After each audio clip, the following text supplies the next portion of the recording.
Hey, okay, let's talk about something that I see happening a lot with the small business community and entrepreneurs who are looking to start a business.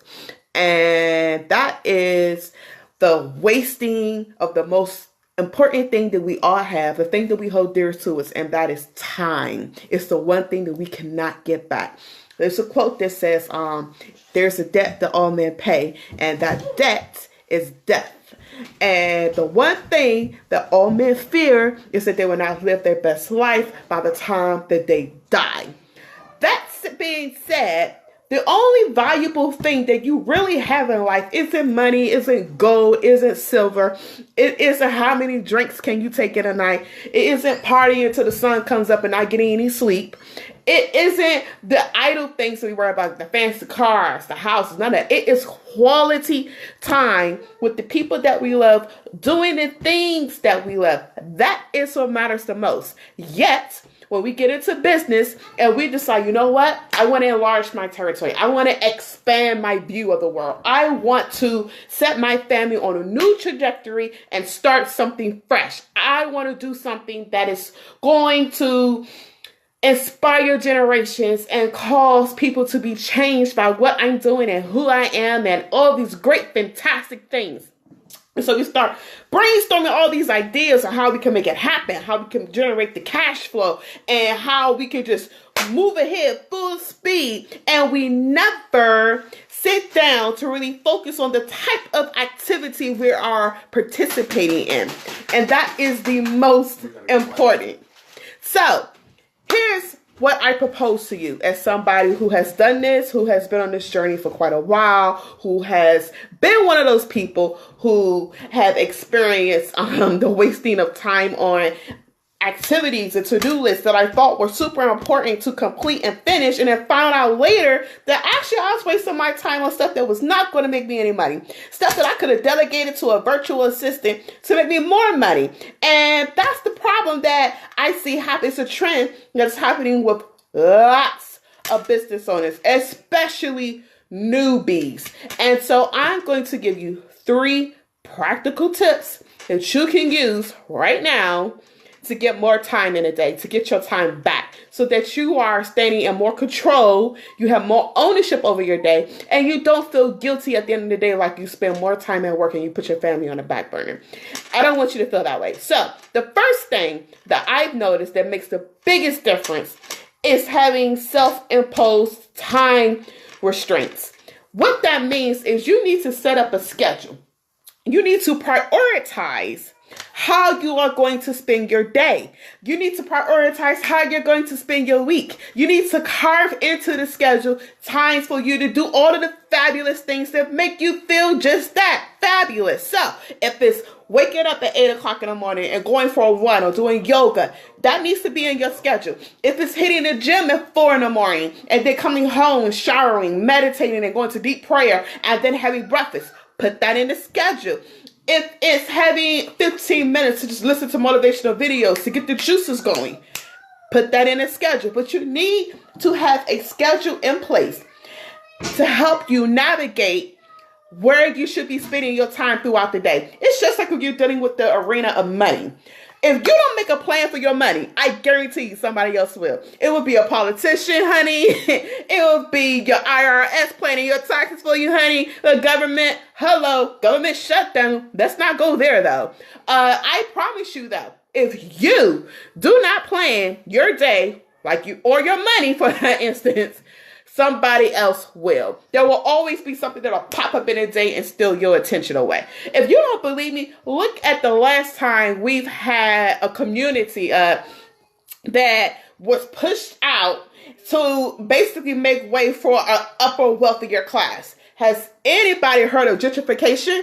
I'm just telling you, these things are real. They happen. We see the stories, the Fortune 500 companies, Macy's, Bloomingdale's, Yankee Candle, who I just absolutely love, McDonald's, all of them, they do their sales commercials because they're planning your money.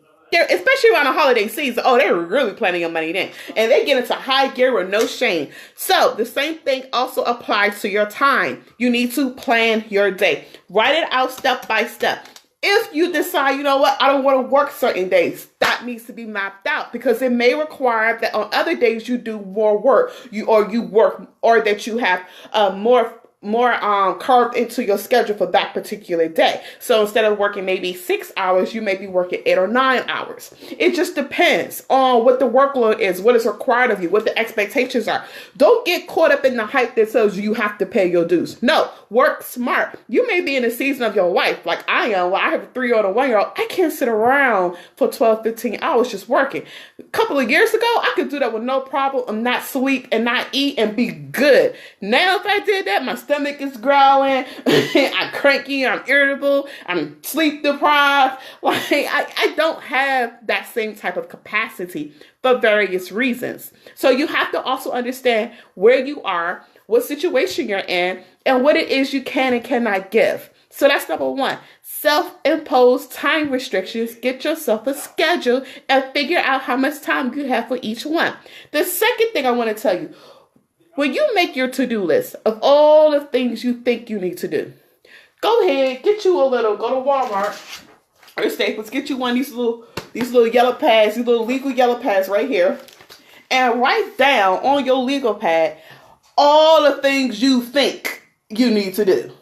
I don't care if it's sending emails, writing, updating my blogs, tagging posts, reaching out to vendors, contacting sponsors, whatever it is that you think you need to do, write it all out on a sheet of paper. That's going to be your basic to-do list, right?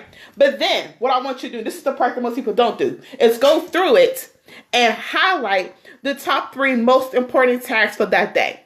The most important tasks. So don't go through and highlight 5 or 6 different, no. What are your top 3? And listen, there's a requirement for the top 3 that I hear very few people talking about. And that requirement is that it generates you some type of cash flow. Which brings me to point number 3. Focus on your money-making activities. Listen, I love social media. I love the inspiration, the motivation that people have when they're starting something new and they're on a new journey and they want to talk about it to the world, honey. I am here for it all, boo. But listen, all productivity ain't equal. All productivity it's not the same money-making activity. Like, there are different forms of activity. So you got productivity, right, which is an activity in itself. And you have money-making productivity. So listen, you could be productive real quick. Washing the dishes, doing laundry, cleaning the house, updating your blog posts, posting on social media all day, a tweet here, an Instagram shot here, selfie right quick, and then you posting a video on your stories, all of that. And just say, I had a real productive day. But when I sit down with you or a consultant or whoever expert you hire, and we ask you, what exactly did you do to make money? And you tell me, oh, I was on Instagram and I was doing my tweets for the day and I updated my blogs. I'm going to tell you, boo, that don't make you no money. That's not how you make money. That's not how you run a business. You're bank robbing yourself. Like, honey, why would you do that? Why would you do that to yourself and to your business? And you're new and just getting started. Don't do that. That's what a lot of entrepreneurs do. We think that just being active and being involved and looking like we're doing a whole bunch of nothing is actually going to give us the result that we want, which is what? Money in the bank account. We want coins in our wallet. We want to be able to pay up the American Express, the Capital One bill. We want to be able to pay our rent. And at some point in time, God knows, we hope we can leave our full-time jobs and hand our boss the pink slip, right? That's what it really comes down to. But you're not going to get there if you don't have your priorities lined up. And if you do not know which activities you should be focused on. So, I need you at the beginning of each day, when you're looking over your to-do list and after you've highlighted your top 3 priorities, to make sure that those top 3 priorities fall in alignment with what is going to generate money. And by generating money, I'm not talking about something that's going to generate money for you years down the road. No. I'm not talking about something that's going to generate money for you 12 months down the road. No, I'm talking about what's going to generate money within either the next 24 hours, to the next 6 months. That's the time frame. If it doesn't generate you money within 24 hours to 6 months, boo, you don't need to focus on right now. It could wait till later. Delegate it to an assistant. Give it to somebody else, or just put it in the back burner. When you got some free time in your hand, you get to it whenever. But it's not a priority. And that's the difference between successful entrepreneurs who are generating income within their first 90 days or within their first couple of months of starting a business or their first year, to those who take 5, 10, 15 years to figure it out. It's because their time has been mismanaged.